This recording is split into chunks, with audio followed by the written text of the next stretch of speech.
Hello everyone, આજે આપણે બનાવીશું પ્લાસ્ટિકના બેગમાંથી ખૂબ જ સરસ વેણી. તે વેણી બનાવવા માટે આપણે પ્લાસ્ટિકની બેગ જોશે. તેને આપણે ફર્સ્ટ આ રીતે કાપી લઈશું. આપણે લાંબી આ રીતે કાપવાની છે.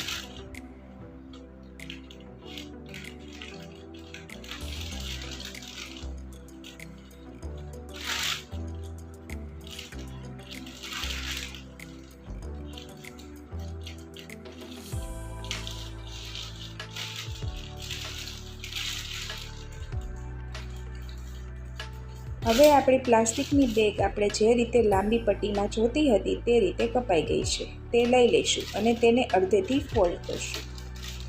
અગેન જે આપને મળે તેને પણ અડધેથી આપણે ફોલ્ડ કરી દઈશું. સેમ આ સ્ટેપ આપણે રિપીટ કરીશું અને અગેન અડધેથી ફોલ્ડ કરશું. બધું વ્યવસ્થિત કરી સરખું સ્ટ્રેટ રાખી અગેન અડધેથી ફોલ્ડ કરશું અને આપને આ પ્રકારનું કંઈક મળશે. તેને આપણે વચ્ચેથી ફોલ્ડ કરશું અને હવે આપણું તે કટિંગ કરવા માટે રેડી છે. કટિંગ કરવા માટે આપણે તેને જ્યાંથી ફોલ્ડ કર્યું હતું ત્યાંથી કાતર વડે કાપીશું પાંદડીના શેપમાં. તમે જોઈ શકો છો કે હું કઈ રીતે કાપી રહી છું.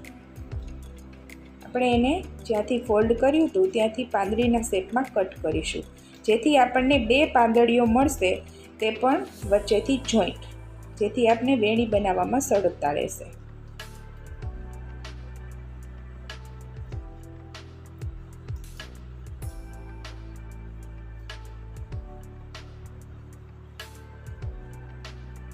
આપણે એને એકદમ સરસ પાંદડીનો શેપ આપીશું. તમે જોઈ શકો છો કે અહીંયા એક જ વારમાં મેં કેટલી બધી પાંદડીઓ કાપીને તૈયાર કરી લીધી છે.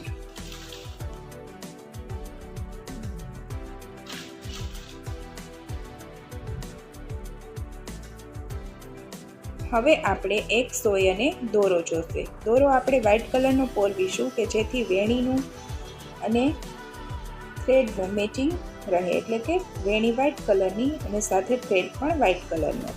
હવે આપણે એક પાંદડી જે આપણે કાપી હતી એ લઈ લઈશું. તેને આ રીતે વી શેપમાં ફોલ્ડ કરશું.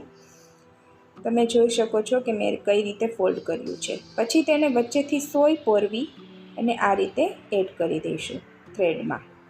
સેમ પ્રોસેસ આપણે રિપીટ કરવાની છે. દરેક પાંદડી આપણે એડ કરી દેવાની છે. મેં તો અહીં થોડીક જ પાંદડી કટ કરી છે. આ પ્રોસેસ તમારે ત્યાં સુધી રિપીટ કરવાની છે કે જ્યાં સુધી તમારે જે લેન્થની વેણી ન જોતી હોય,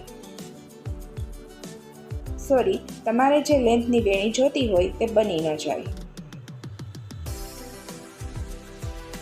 તમે જોઈ શકો છો કે જેમ જેમ આપણે પાંદડી એડ કરતા જઈશું તેમ તેમ વેણીનું સ્ટ્રક્ચર બનવા માંડ્યું છે.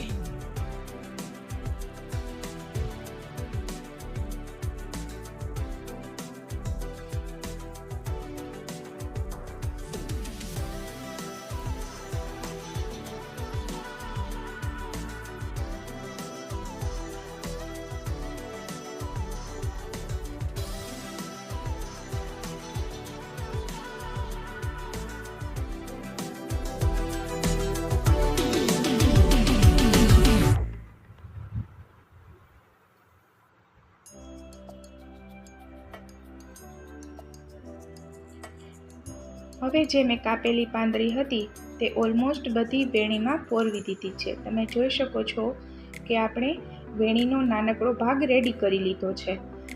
મેં જેમ આગળ બતાવ્યું તે રીતે સેમ ફોલ્ડિંગથી આપણે પાંદડીઓ કાપીશું અને અગેન આ જ સોય અને દોરામાં એડ કરીશું, જેથી આપણની ખૂબસૂરત વેણી મળી જશે. તો તમે જોઈ શકો છો કે મેં કેવી સરસ વેણી બનાવી છે.